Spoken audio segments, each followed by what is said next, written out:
Okay. Oh, bring Charlie up. Let's see. Charlie. He's a pretty face. Oh, over here. There he is.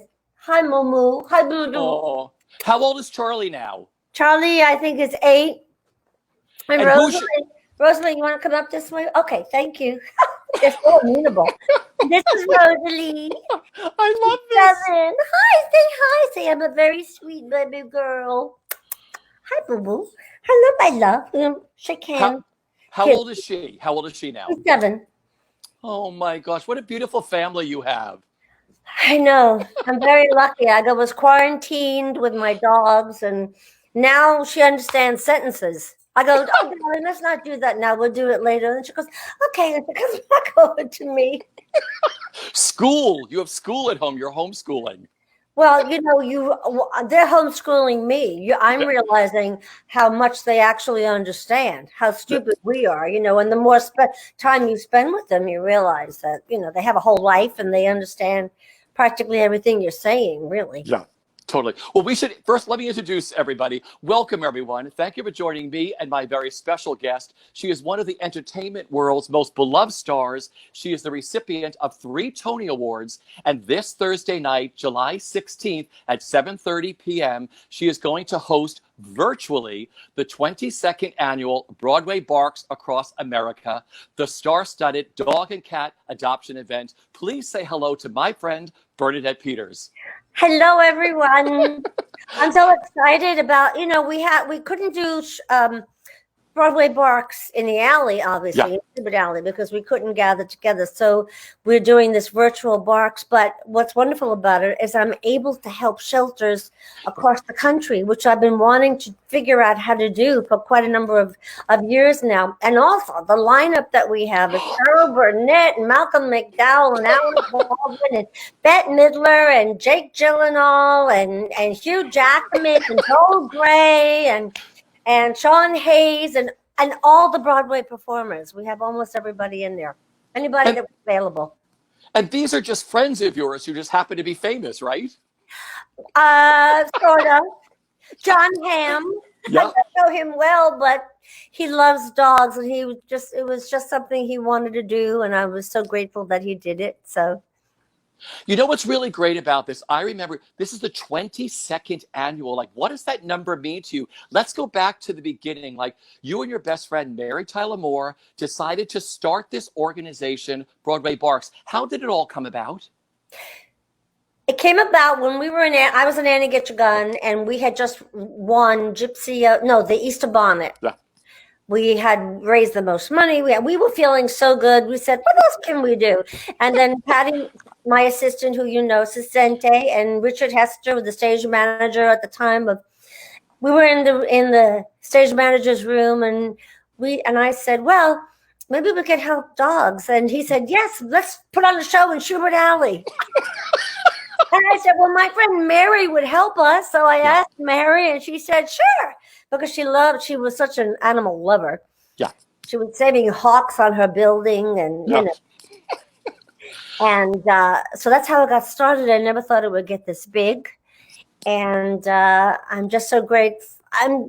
The thing is, so many animals have been saved now from the shelters. There was a lot of euthanasia going on, and now there's really hardly any in New York. And now, with this quarantine, everybody went to the shelter to take an animal so they weren't alone. And I've always said they fulfilled their purpose. I always knew that dogs and cats had a very important purpose to just be here for us. They're here for us to help us through the worst times that we can go through, and they're company in our solace, and they're just wonderful beings that we have, little angels on the earth. Yeah.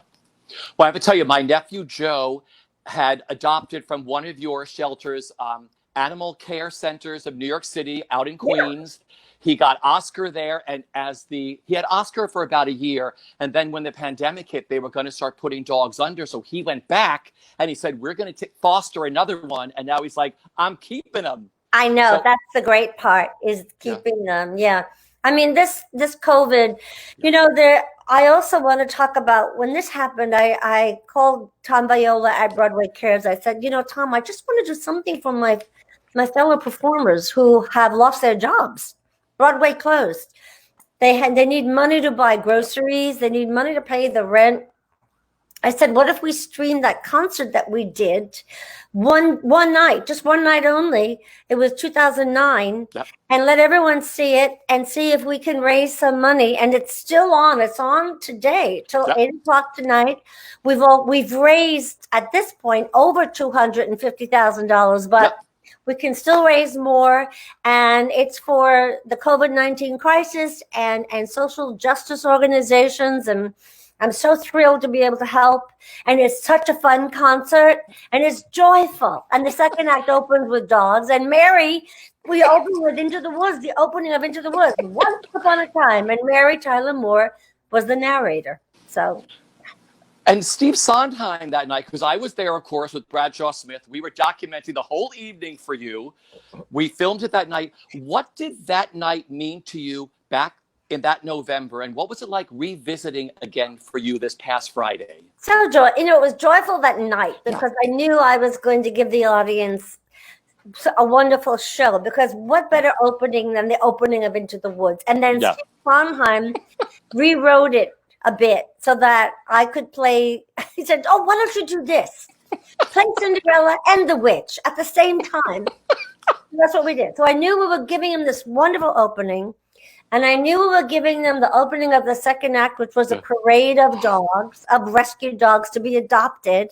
And I just knew it was going to be a wonderful evening. So it was so joyful.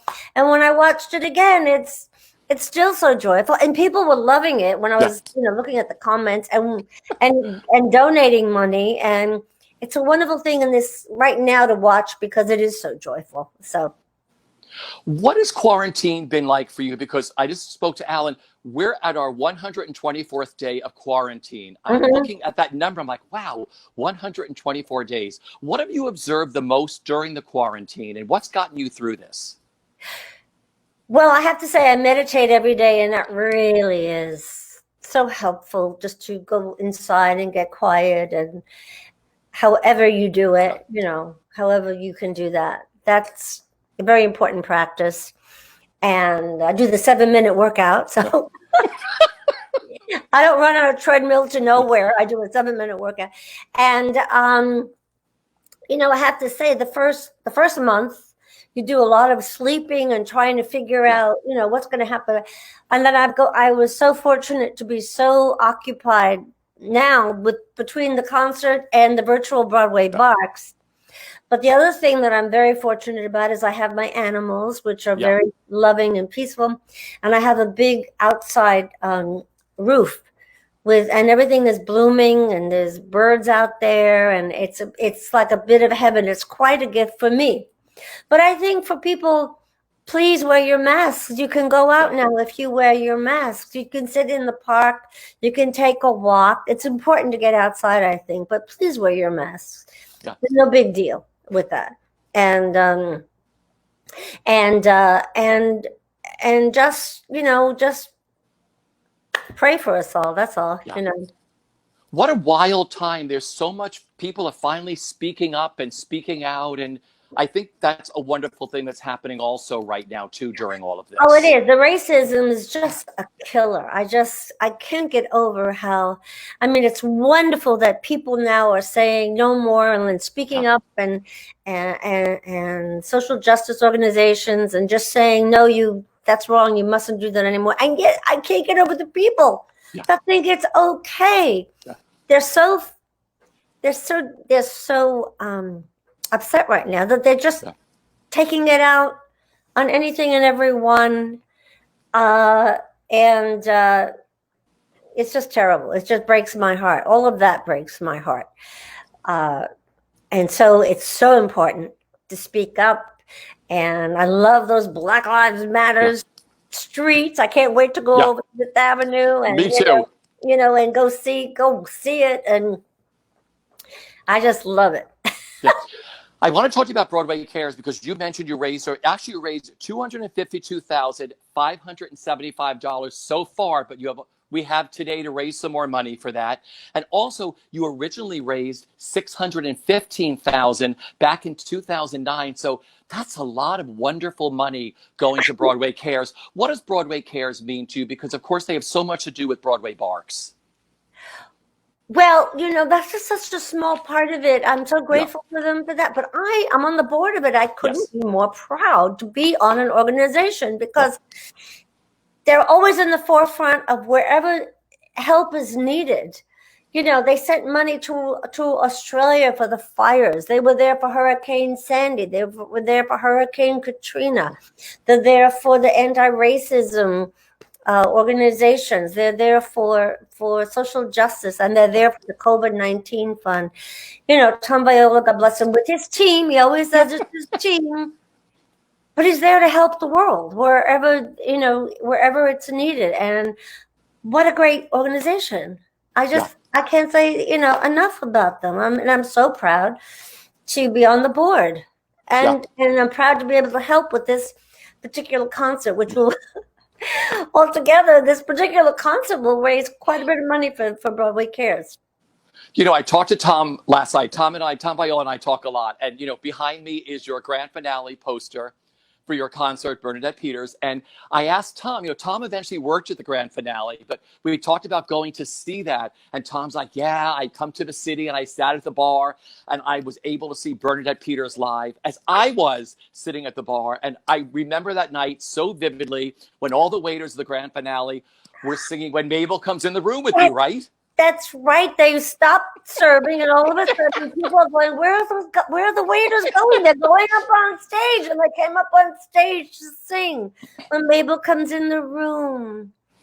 Wow! I wonder if Tom ever came up, if he worked there. He worked after that, but he was like, I have to work here. Everybody walked through those doors of the grand finale, and we were all taken with you and Cheetah Rivera, and just there was something about that fabulous place. But we were all, it was like Emerald City for us, and to see you up there do your nightclub act, it was really exciting. Fabulous act, because I had seen it, because I followed her into the back lot in Hollywood, and oh my God, it was brilliant. And the last one that you just streamed, it was her 80-year-old birthday concert. Was brilliant. Yeah. She's just brilliant. I love her. Well, I'm fascinated about this year. I'm sure when you heard virtual, you were like, oh my gosh, how are we going to do this? You're going to reach so many more people this year. Tell me what you can do with this Broadway BARKS this year that you couldn't do in Schubert Alley. Well, first of all, we had so many more celebrities that were not in New York. We had Carol Burnett, who was in Montecito, and Malcolm McDowell, who was in Ojai, and Laurie Metcalf was in Idaho, and we had people from all over the country and we have Emmylou Harris, who has her own rescue in Nashville called Bonaparte's Retreat, and she sings on this. So it's just divine. I'm telling you, it's such a loving, it's such a gesture of love. And when anybody talks about a dog or their dog, all this love comes out of them. I mean, these animals, all they are love. They're just love. So it's Bette Midler did one, and Nathan Lane talked about bulldogs, and I mean, you can't believe it's just a thrill. Lin-Manuel talked about he was on there. He's on with a little dog he adopted in Puerto Rico, and it's just all this love just comes out. It's just so, and then the whole Broadway community. So Betty Buckley and Ariana DeBose and Whoopi Goldberg, Whoopi and Vicki Clark and everybody, Joel Grey, Kelly O'Hara, Brian Stokes, and they're all so clever and so creative how they do it. And you just just do whatever you want. It's just fabulous. And I also like that you're going to be able to feature more of the animal shelters, and they can tell their story. Because, I mean, there are so many animal shelters that people don't really know about. That's it. My Charlie came from Texas, Dogs of Texas. And that wonderful woman, Diane Troll, she was a school teacher. And the little children in the class wanted to know why there was too many dogs and what happens to them, and she had to carefully say, well, maybe they're put to sleep, and then, well, why can't we save them? And then she goes, well, go home and talk to your parents. And then she goes back and goes, okay, well, maybe we can. Let me talk to my husband. And she starts a rescue. So that's Dogs of Texas, and there's a wonderful book she wrote about it, about these little girls starting a rescue in Texas. And then in Santa Paula, outside of Ojai, where Malcolm and his wife support, it's a very low income little community, and they really need help. So I'm so happy to be able to feature all these shelters across the country that need help, attention, finances. And Lori Metcalf with the Teton Valley in Idaho, and then Bonaparte's Retreat for Emmylou in Nashville. I mean, it's just, if we do another virtual, maybe we'll do, I'll help more and more across the country, because we have best friends in California and best friends in New York, and they have other ones in Utah and other places. So there's plenty more. We have one now we added Connecticut. And so the more I can add, the more shelters I can help across the country, I would love that. Yeah. I love the website for Broadway BARKS. I go there a lot. I was there just last night. I love the adoption page with all the pictures and the names of the dogs and their history. That must make you so excited when you get to go there and see these beautiful little animals, these beautiful things that get to be adopted. I love to look at pictures of dogs and cats, and the cats are divine, and cats are very lovely. We talked to Joel Gray about cats and how they can get very attached to you also. Because I had a cat. I used to travel with my cat. He gave me my cat. It was his cat's kitten. And I used to travel with her. And if I ever left her, the person taking care would go, oh, she would cry and cry when you would leave her at home. I mean, they're wonderful, wonderful animals also, and they don't have to be walked. So that's something to consider if you want company. You want somebody there with you, a companion. And they're great to add to a family, animals. And Malcolm McDowell was talking about that he adopted 2 bulldogs and just recently, and how it's changed the whole family dynamic, how the kids snuggle, and he's got boys. He's got 3 boys, and they snuggle and they love the dogs, and it teaches you children love and openness and caring, and it's animals are really beautiful creatures here on the earth for us, teaching us lots of lessons. I have a friend in Texas who, outside of his girlfriend's house, there was a whole litter of kittens, and the whole family took one, and my friend Kyle took one. Her name is Charlotte now, and I've been watching on Zoom and on StreamYard how Charlotte has sort of like left her litter and now has found her own home in his house and stuff. And I want to ask you how comforting animals have been during this quarantine, which is such an important thing to have. Like I said, my nephew adopted another dog. I mean, everyone has pets now. It comforts you. Just talk about what that means to you, having animals during the quarantine.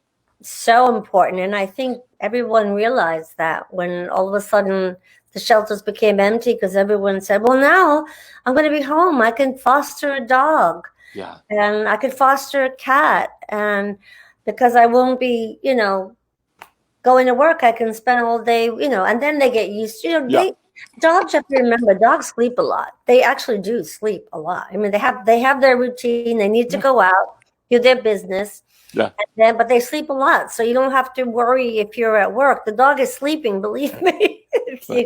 But, and a lot of them will probably end up, as you had mentioned, fostering, but adopting eventually, because once they get into your heart, they get into your heart.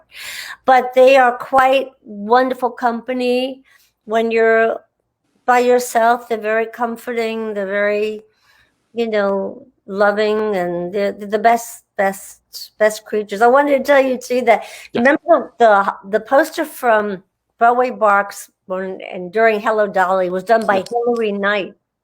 Yeah. And Hillary adopted two kittens, and he's been sending me photos of the kittens, and he sent me a video of the kitten now he's grown watching the concert. so I mean, they're so comforting. They're just wonderful to have.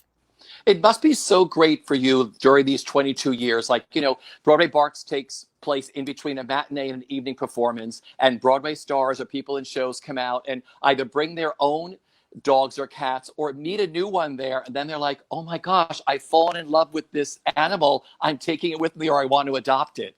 That's happened during these years for you, hasn't it? Oh, definitely. And the wonderful thing about the Broadway Barks event in Troubadour Alley, the energy there is so high and uplifting and beautiful because you have animals, first of all, that are all about love, and you have people that love animals and want to. So the vibration is so high in that alley when we do Broadway Barks, and it's so beautiful, and everybody wants to be there. And the first time I was in a show and had to do Barks, well, I was in.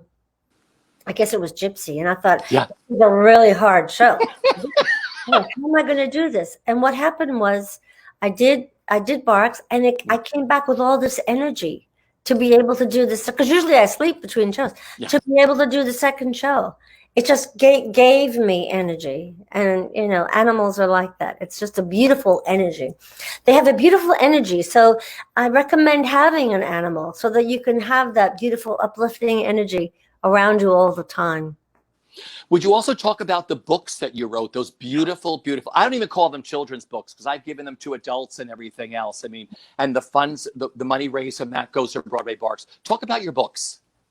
Well, the first one was called Broadway Barks, and that was about adopting my dog Kramer, and how I found him. He was found in the park, and then he went to Broadway Barks, and then he got adopted, and then somehow I wrote a song. I never take credit for it because I was in a plane going, oh, I need and I wrote this song, which is actually a very lovely lullaby.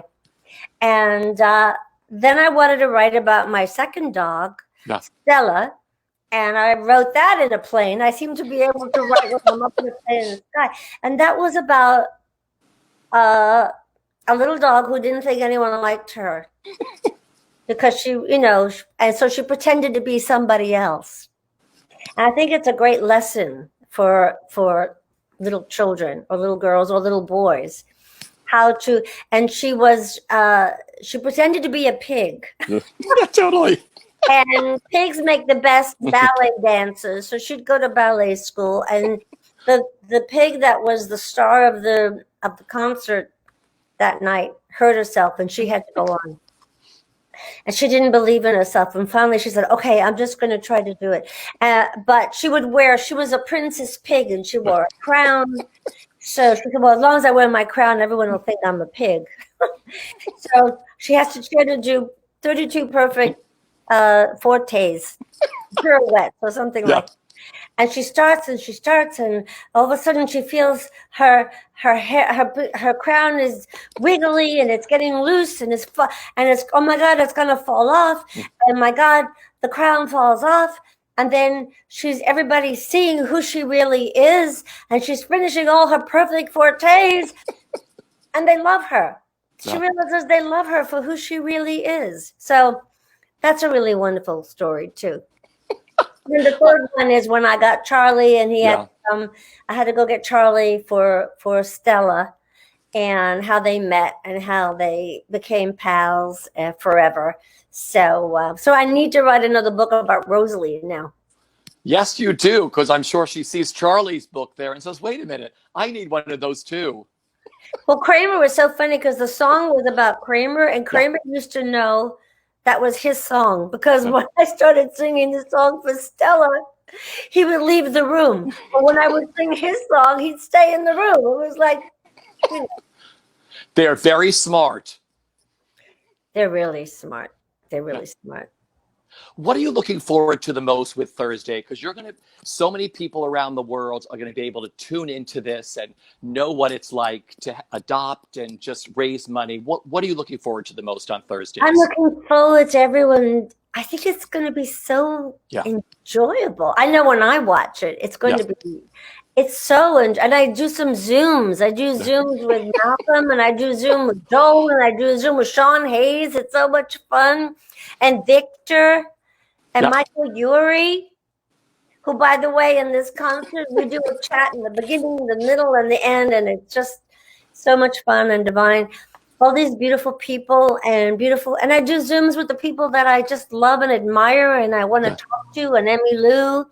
Oh. So, and Gloria Estefan, so, which she hosted Broadway Barks with me, and Malcolm hosted Broadway Barks, and Victor hosted Broadway Barks. So I'm just looking forward to, I think I'm going to really enjoy it, but I think everyone is going to really, and it's going to be such a surprise, all the different faces that pop up and say, hi, I'm Hugh Jackman, and this is my dog Dolly, and and Laura Benanti with her little girl. Oh God, it's so cute, so cute. Well, we'll be there on Thursday. So for our audience, Bernadette Peters will be hosting the 22nd annual Broadway Barks across America this Thursday, July 16th at 7:30 p.m. The virtual stream can be seen on Broadway.com, BroadwayCares.org, and of course here at BroadwayWorld.com. Now, the funds raised on Thursday will go to the participating animal shelters. Donations can be made directly to BroadwayBarks.com or via the stream. Bernadette, thank you so much for catching up with me. Today till 8 o'clock, you can still see the concert, which is so much fun. It is a magical concert. I mean, you have till tonight to watch it, and please donate to Broadway Cares and to Broadway Barks. Bernadette, thank you for stopping over today to sit with me here at Broadway World. Thank you, Richie, and thank you for filming that concert. Mwah. Love you. Take care. Bye. Thank you. Love you too.